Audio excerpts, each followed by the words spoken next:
All right, it's about time to begin our class this evening. We are in a study of Christians in the workplace, and we're coming to an end of that. We have 2 class sessions left this evening and then on Sunday. Before I get into this, I think many of you have met Akas. He texted me on the way to church this evening, and he indicated that his grandmother had taken a turn for the worse, and her situation was really the situation that brought Akas to us, because he came to the building to pray, and we were having services on Sunday. So Akas, our friend from Nepal. So if you would remember him in your prayers, and I don't know who's leading the closing prayer. We have a lot of people to pray for, I know, but if you could include him and his grandmother and his family in your prayers, I know it would mean a lot to him. Okay, so again, we're in a study of Christians in the workplace. We're in that last block there, temptations and challenges. Alex talked about lying and integrity on Sunday, and tonight we're going to focus on corporate/peer pressure. So I took a shot at a definition for just workplace peer pressure. I know that if we've lived any time at all on this earth, we know what peer pressure is, but kind of a textbook definition is when one is compelled to follow group norms or have their behavior and actions influenced so as to fit in or be agreeable with a particular person, maybe a peer or a group of people, a company. So that's kind of the definition that I put together for the class tonight. And the need to belong is really a basic human emotion, and the need to be accepted is universal. And the fear of isolation for a lot of people, or being ostracized, it's a powerful thing. It's a powerful motivating factor to conform and to be accepted. And so that's the reason it's in our material, and one that we want to go into a lot of detail about in more of a case study or a scenario application, and that will probably be a good part of the class this evening. I'm going to go through several passages, and then I'm going to flash up some scenarios up there, and I will read them. And for those that are font challenged like myself, there will be some that will have some small fonts, and I know that frustrates some people. I feel your pain, but I will read those, and I will give you a minute or so to discuss those amongst yourselves, and then we'll talk about those. But before we get to that point, how might a company exert pressure on its workers to conform their behavior to its standards?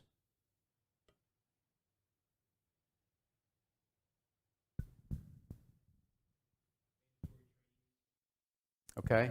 Yeah, it's not necessarily a negative thing. It could be mandatory trainings to get their message across. There are a lot of companies that want you to present yourself in the way the company wants to be presented. Certain companies have strong beliefs, and they want those beliefs to be upheld. Yes, sir? Okay. Setting expectations when you're hired. Okay. Andrew.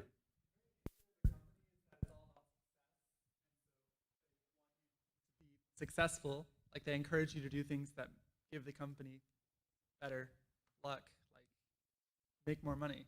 Yeah, that reflect well on them. And Disney is not necessarily the standard to mention at this point in time, but historically they had a perception that they wanted to get across, and they did a really good job of training their people. And I can't remember what it was. I think they made a statement. I think it was "Have a magical day." I think that's what it was. And the last time we went, Michelle was with me, nobody said that, and she was just devastated. And so her sister got with one of the Disney employees and said, "Would you go up to my sister and say, 'Have a wonderful day'?" Or a magical day, something like that, yeah. So, but yeah, through policies, training, mandates, just behaviors of the leaders, the leadership in the organization, training, and so forth. It's also through mottos or creeds that they may have, like for police, it's always follow the thin blue line, those kind of things. Okay, good. Yeah, absolutely. Absolutely. That's a great example.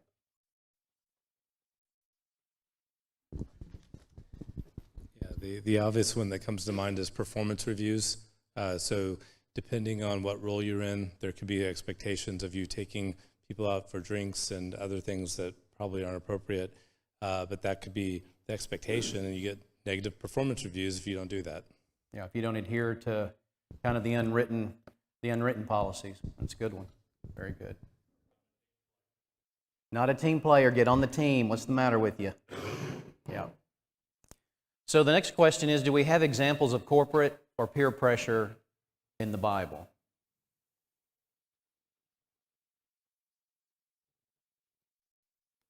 A lot of times we don't think about, that they didn't go into an office or go to a work site or a field location necessarily, but there were people that had jobs in the Bible. And when you think about, I feel like Daniel was in a workplace.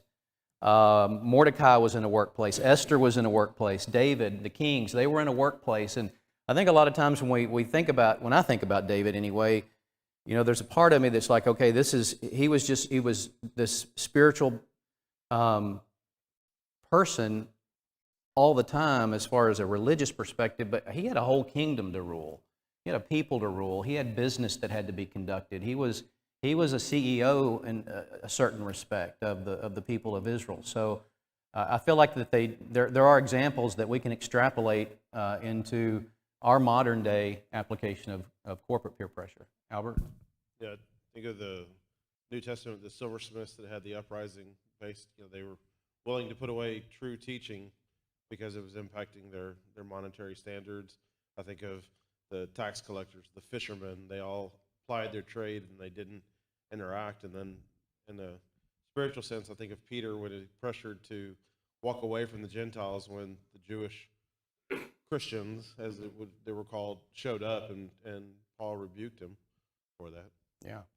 And then, those are good examples. And then on the converse side of that is, Peter feeling the pressure to deny the Lord as well. So, definitely pressure of peers, fellow citizens, the workplace. Yes, sir. Jews in general, the Jews in general fed off of peer pressure. I mean, there's not 2,000 people, 2 million people started complaining about the manna all at once. It was, well, he's complaining about it, so I need to complain about it. The family needs it. It was just building on top of one another. And the Jews, in my opinion, had peer pressure everywhere because they were, the vast, vast, vast majority of them would just conform to what everybody else was saying and doing. And that's nothing but peer pressure. The grumble became a rumble, became a roar kind of thing. Right. Absolutely. Absolutely. Yes, sir. Yeah, just two that come to mind. I'm looking at Nathan. Noah had a whole civilization that thought differently than he did. And then Lot had a whole city that just basically ostracized him. Yeah, I didn't really think about the Noah peer pressure, but that had to be great. You just know it had to be. Yes, sir. I was thinking about Samuel, and when Israel was like pressured, they wanted a king. He's like, no, but then God's like, okay, well, if that's what they're going to insist, they were pressuring him that Israel needed a king to be like the other nations. Yeah, that's a really good one. I hadn't thought about that one. The pressure to be like the other nations, to have a king. That is a good one. Okay, let's look at a few passages here. 1 Peter chapter 2, 13 through 18. Therefore submit yourselves to every ordinance of man for the Lord's sake, whether to the king as supreme or to governors, as to those who are sent by him for the punishment of evildoers and for the praise of those who do good. For this is the will of God, that by doing good you may put to silence the ignorance of foolish men. As free, yet not using liberty as a cloak for vice, but as bondservants of God, honor all people, love the brotherhood, fear God, honor the king. And these are more, we think of these passages more in the lines of governmental authority, which is important, but we can also extrapolate that to authority in general, authority within an organization.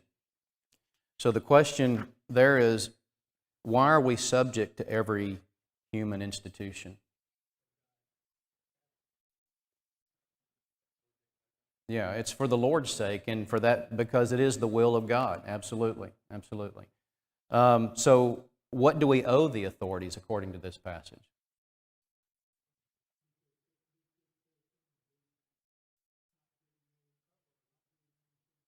Yeah, do things that would honor them, right? Honor the king is what we have here. And we're to honor all people, but to honor the king.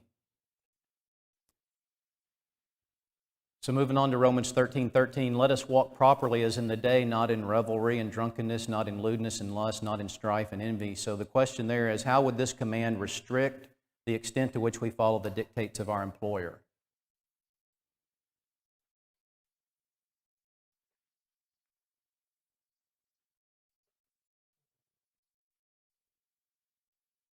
Yes, sir.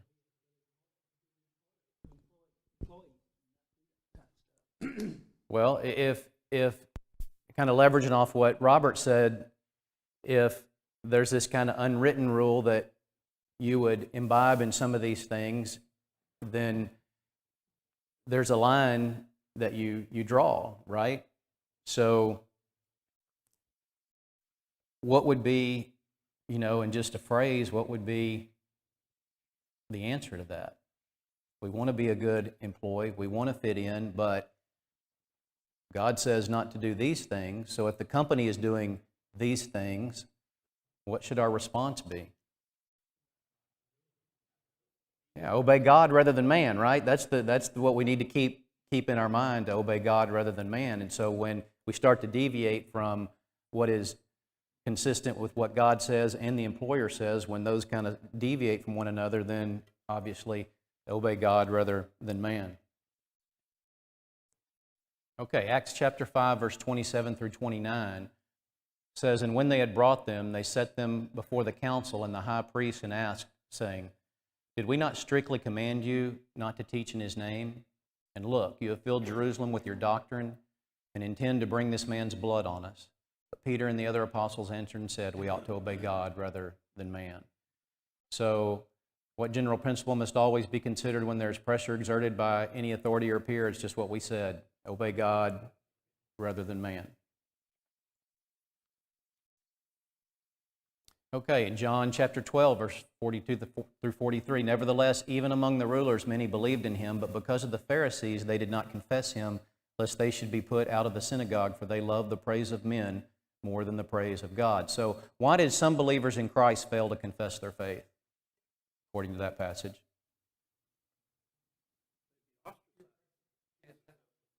Yeah, they would lose their social status, their social standing, they'd be kicked out, they'd be looked upon, people would speak evil of them. Their status, they'd lose their status, that's right, that's right. Okay, moving on to 1 Peter 4, 3 through 5.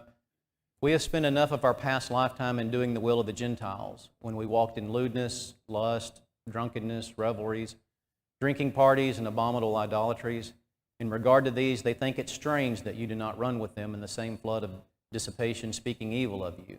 They will give an account to him who is ready to judge the living and the dead. So, why did some believers in Christ fail to confess their faith, according to that passage?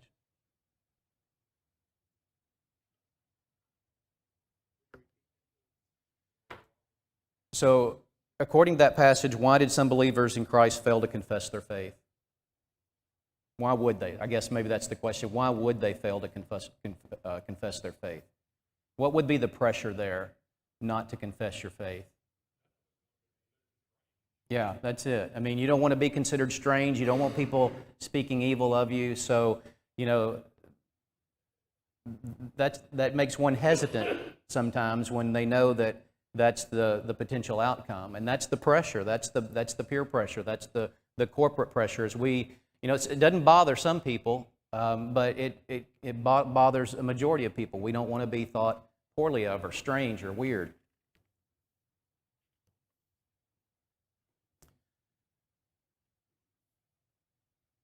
Okay, so there are a number of passages that we could go on studying, but I've put together some fact patterns or scenarios or case studies that are kind of pulled from observations, experiences, the headlines, so to speak.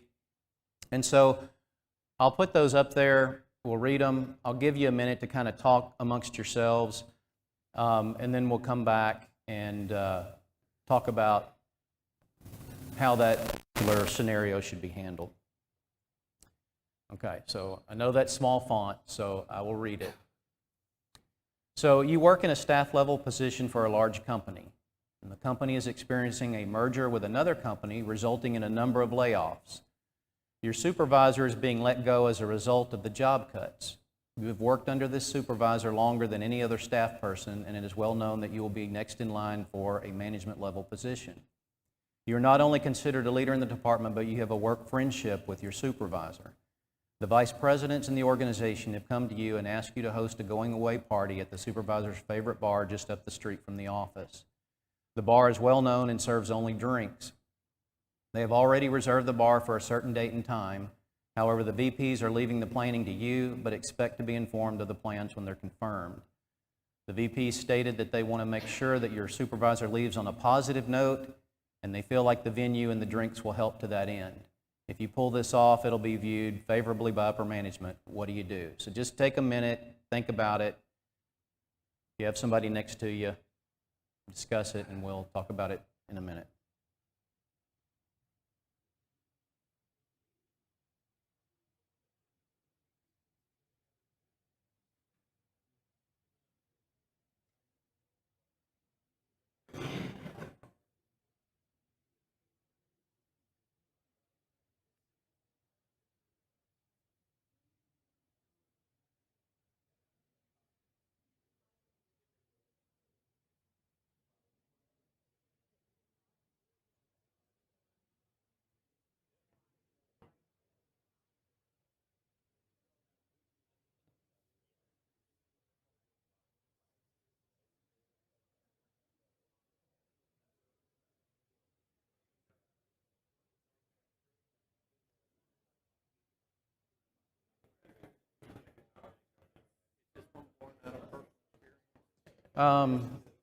Could be.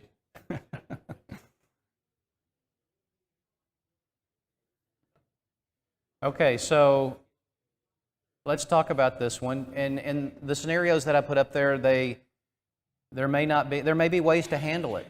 It doesn't mean that something's automatically right or something's automatically wrong. There may be ways to handle it. But what do you do if you're this person in this situation? What do you do?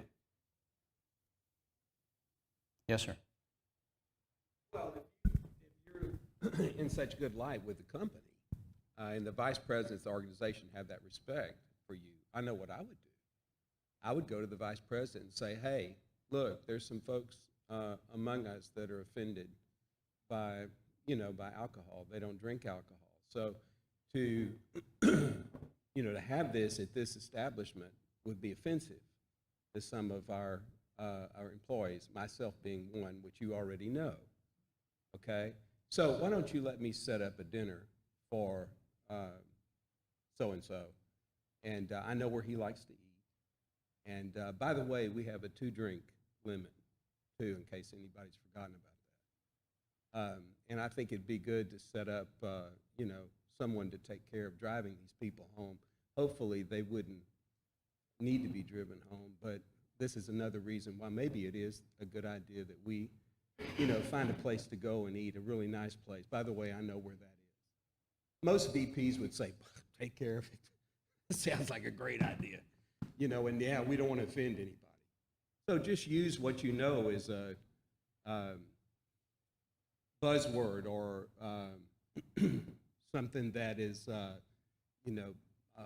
can't think of the word I'm looking for, publicly, you don't want to offend anybody, that's a big deal right now. So, if the VP knows that you might offend somebody or one of their employees who is offended by drinking, we definitely don't want to do that. So go someplace, where people who want to partake can partake, and Okay. be sure and remind them of our rules. No, I think that's a perfectly good way to handle it. Just the honest, straightforward, back at you kind of thing. And if companies are worried about their reputation, I know companies have come a long way, and there's still a long way to go. But to have an employee that is hurt with any level of alcohol in their system is not a good thing for their reputation. I think that's a great way to handle it. Does anybody else have any thoughts on that one? Yes, sir. Well, nowadays, maybe always, I don't know, but nowadays, just about any eating establishment has a bar. You know, you go Mexican food restaurant, just about anywhere that's available, and it seems to me it'd be difficult to avoid. So I like the idea of going to the man who is being severed from the company and just say, can we not just go to a restaurant? If we go straight to a bar, there's nothing else to do but to drink. But if we go to a restaurant, we have those who don't want to imbibe can have food, and the rest of you can have your refreshments. Because I don't know how you're going to avoid going to a place that doesn't serve drinks. Yeah, no, and I don't think, and I agree with you, and I don't think that's the point necessarily to go someplace that doesn't have drinks, but when you go to someplace that's a known bar and that's all they have, then that's a little bit different situation. You know, I even had problems with even purchasing the alcohol. I worked for a company and I was in the regulatory compliance department, and I always felt like we had to set the example. You know, if we didn't uphold the standard, then who would? And so, you know, that was a pretty effective, you know, response a lot of times was we have to set the standard. And that doesn't mean other people aren't going to come in here and order drinks and alcohol, but we shouldn't. And I think one day we can get by without having to do that. So, but good points. Anybody else on that one? Okay. All right. So you are a director for a governmental agency that is required by executive order to identify suppressed groups and find ways to support them and make them more visible and welcome within the agency. 4 suppressed groups have been identified. 2 of the groups identify with the LGBTQ community. Each director will rotate support for each group on a quarterly basis.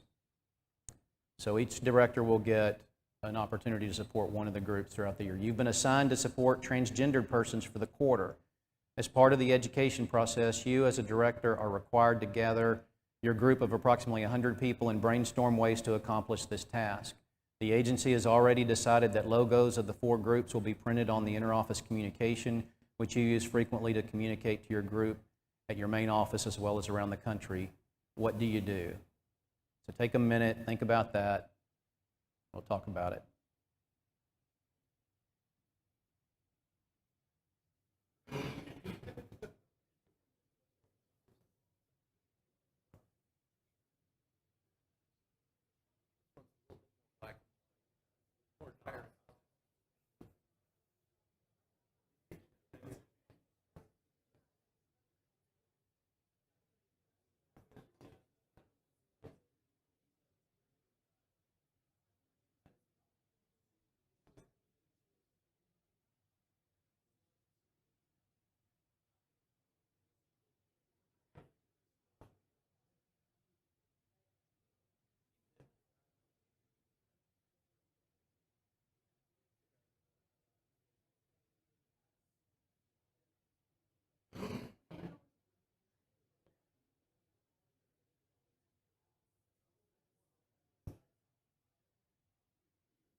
Okay, let's take a shot at this one. What do you do?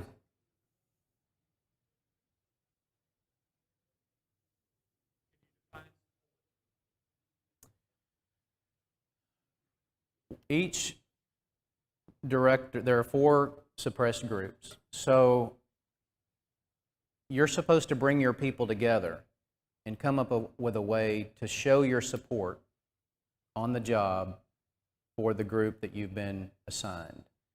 And so that's the reason you're getting your people together to brainstorm on ways that you can do that for transgendered people. And their logo, whatever that logo is already going to be pre-printed on that interoffice communication. So when you go to write your interoffice communication, it's going to have that logo on there as your support for that group. Does that help clarify it a little bit? Okay. Albert?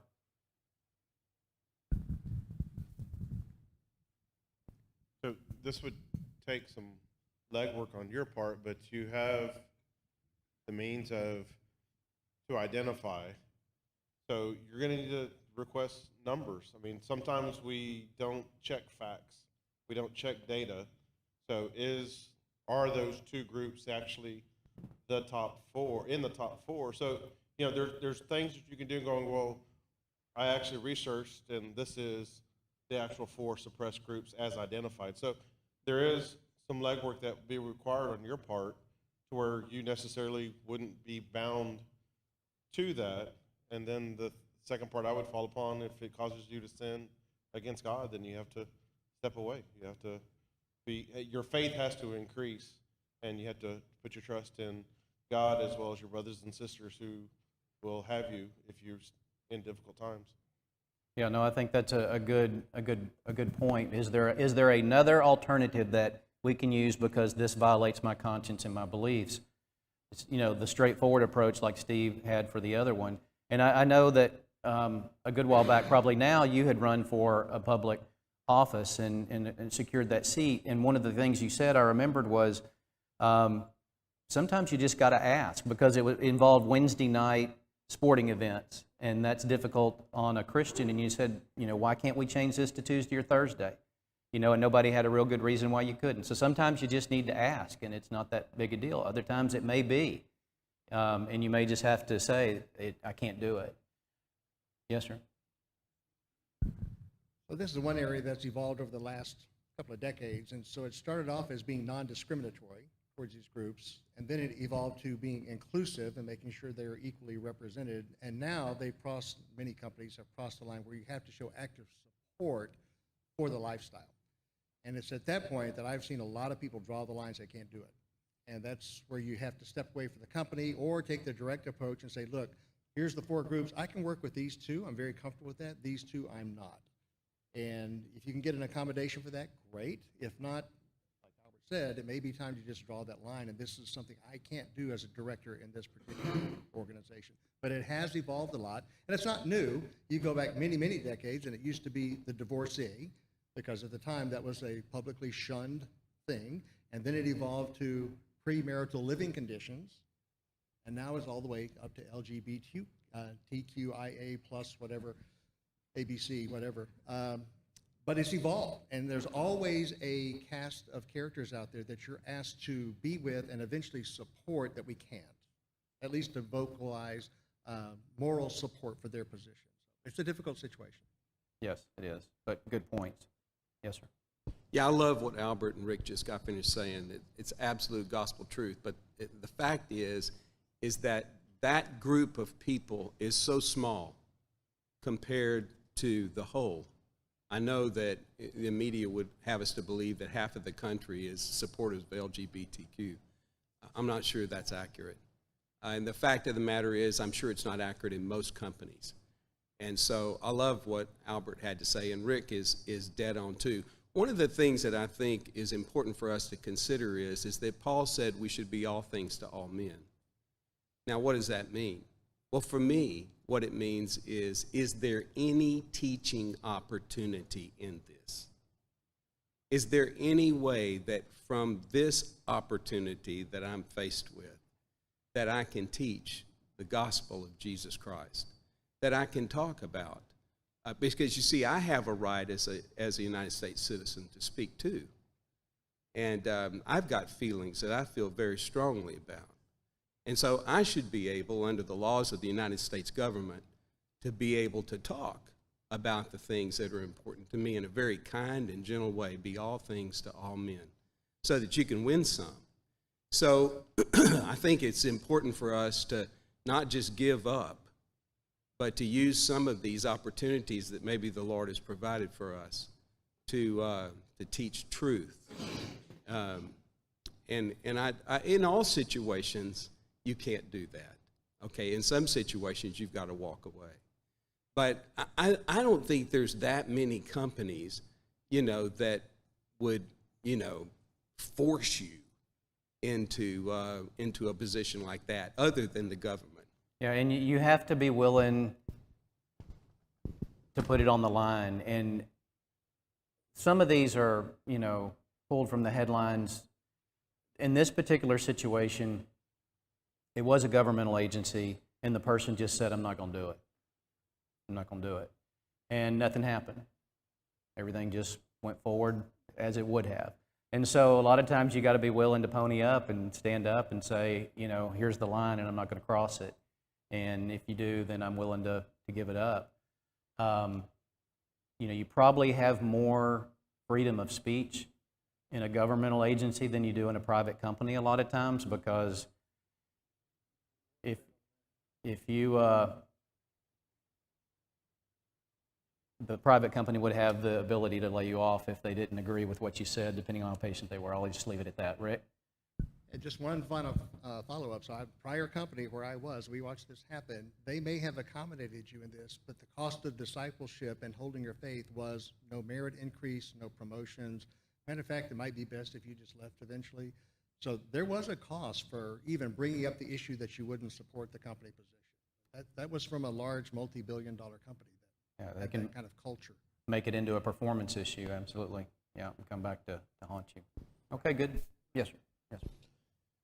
Well, having been a director for a governmental agency for my whole career, I retired at a good time, just as this stuff was starting to come in, because I got, as Rick was saying, I got out in the, right as it started to be non-discrimination, got no problem with that. But it hadn't moved to the mandatory stuff coming through. And I always find it funny when we say in this that it's an executive order. That means really there's nothing to back it up, personnel or policy-wise, law-wise, whatever. It's just that's what the guy wants to do.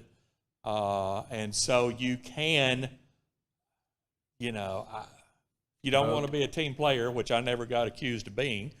You know, just ask, well, yeah, let me see where this is in the policy manual.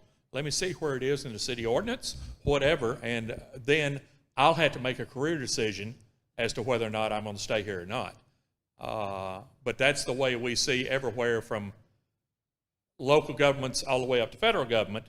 They come out with their executive orders, which means they just want to do it this way. They hadn't got anything to back them up. Just, if you want to be a good team player, you'll do it this way. And that's what all this stuff has got to do with right now. Because Yeah, a lot of it's just people are just going with the flow. Exactly, Yeah. exactly. Yeah, it's kind of the camel's nose under the tent, and it was tolerance years ago, and this is kind of where it's gotten us. And they're going to keep pushing and pushing and pushing Yeah, until we as a society say enough, yeah, you know, Yeah. but whatever. No, I'll good get off my comment. soapbox. good point. This is brutal. Let me see if I even want to do this one. I may come back to that one because I'm having trouble reading that. Okay, so this is from the headlines, and I just pulled it out because I know we have some college people here. You're a sophomore in college. The university has adopted a new policy that requires students to include their pronouns on each assignment along with their name, date, and student identification number. You wonder how this information will be used at the class level, and if you comply, are you supporting any views contrary to God's will? What will you do? And I don't claim to understand the pronoun situation. I don't want to know honestly about it. But you know, the younger people and maybe even the older people are going to have some understanding of that. I'm not the one to explain it to you, but just take a little bit here and just in your own mind decide what the issues are in this situation, and we'll talk about it.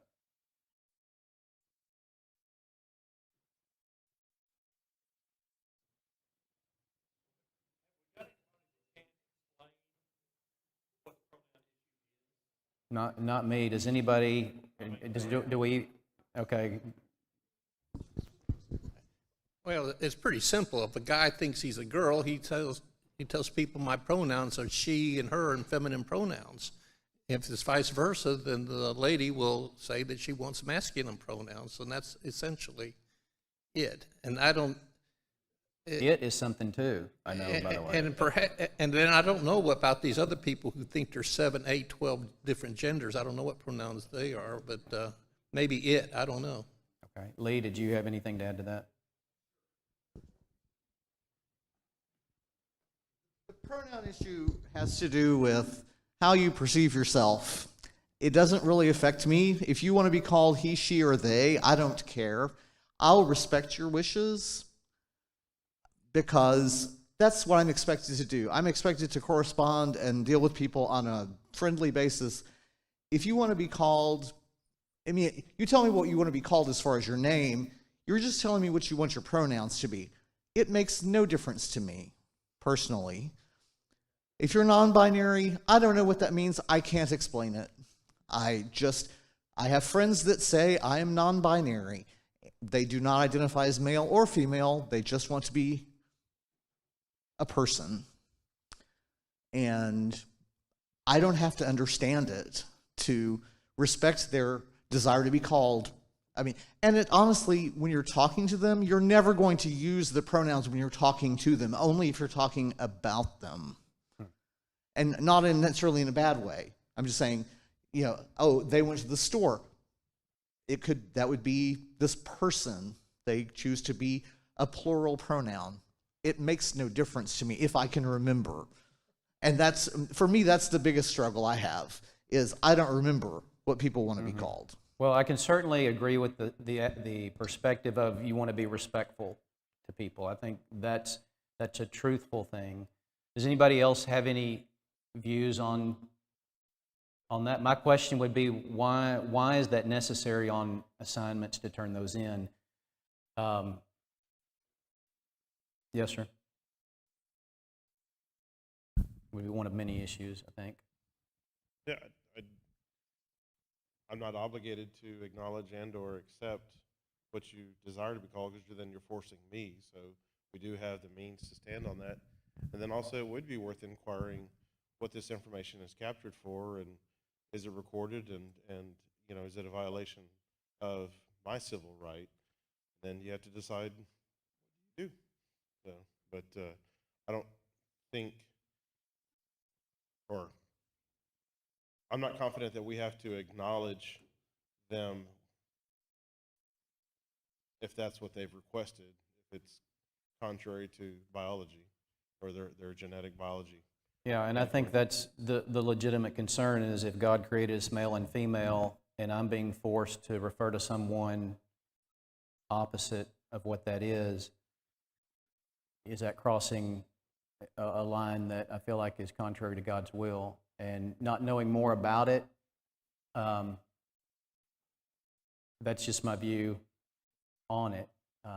It's one that I think we'll all have to deal with, if not already. I know that there was a student that had passed away at one of the universities, and the very first line of the obituary was, "These are his pronouns." And I'm like, really, is that the most important thing at this point in time? But anyway, anybody else have any comments on that one? Yes, sir. I think in this case study here, the scenario here is relatively easy. They're asking what pronoun I want, and I'll just tell you, I'm a man, I want he, and I want male, masculine pronouns. The problem is when it's reversed, and people want you to refer to them as a woman when they're a man. And what that does is that normalizes that. It's more to the point that you accept that as a norm, and when you know it's contrary to science and contrary to God's word. And that's where the dilemma would become if you were forced into doing that. Yeah, can you carve it out and say, okay, well, I can make it right for me, or am I, the converse to that is, am I supporting a philosophy, so to speak, that includes things that are contrary to God's will? It's a difficult one, for sure. You can get fired. I mean, it's read that the teacher in Ireland got fired because he didn't use the pronoun to a 12-year-old boy. Yeah. Somebody's always getting called on the carpet on this one somewhere, it seems like. Yeah. Yeah. Okay, let's see.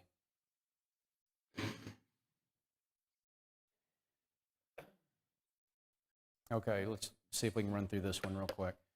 You're the owner of a small service company. You generally apply the don't ask, don't tell policy for your customers because their lifestyle has nothing to do with the service you provide. However, recently 2 of your customers expressed their appreciation to you for providing excellent customer service in the area. They told you that they would be leaving a 5-star review for your business on the internet. After expressing your appreciation for the good review and the positive comments about your business, they go on to state that they're often discouraged with local businesses because they're often discriminated based on their alternative lifestyle. They state that they will be including your business as a gay-friendly business on their local blog. What do you do? So you're thankful that they're pleased with your service, but then they go on, and now what's turned from a, kind of a positive discussion, has turned into a discussion for a Christian that would be troubling. So how would you handle that there on the spot? I don't even know if we have a few minutes to. Maybe we just go, if you got feelings, talk about it.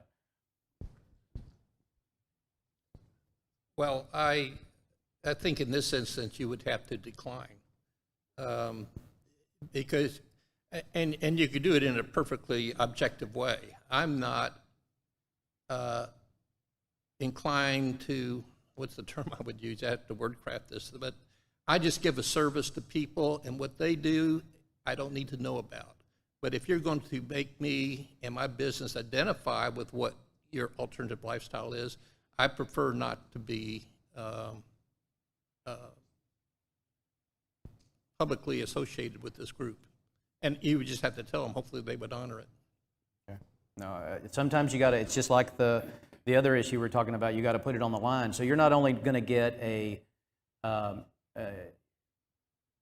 review, you're going to get a bad review now because of that. So sometimes you just have to say it is what it is.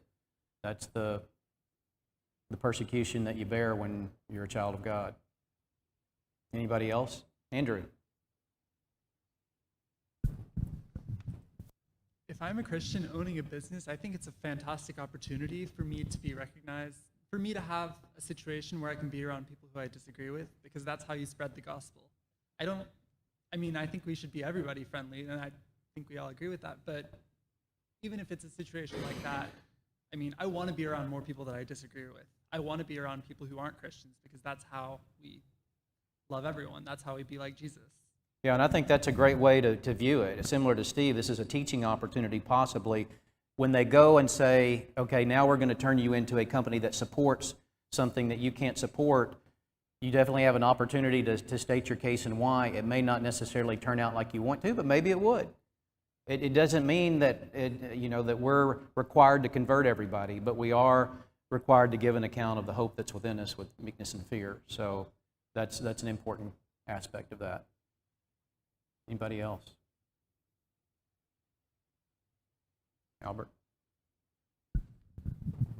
So if I'm reading correct, they're expressing that they're going to do this, right? Yes. Okay, so quick thinking on my part is, I appreciate it. It's a great gesture, and I'm humbled, but if you could just see the long term, I don't get into politics with my business. I'm here just to serve customers and provide the services that I know. I really think that this could go in a negative situation by people replying to your comment or people asking more questions. So I just would really appreciate it. If I did the good service for you, would you please refrain from doing that? And then see what the discussion is and continue to work through it. And like everybody said, turn it into teaching. Yeah, I'm sure it wouldn't be the first time that they've ever had anybody push back on them. Maybe, maybe not, I don't know. But yeah, definitely another way to handle it for sure. Okay, well, I think that does it for us. I appreciate your comments.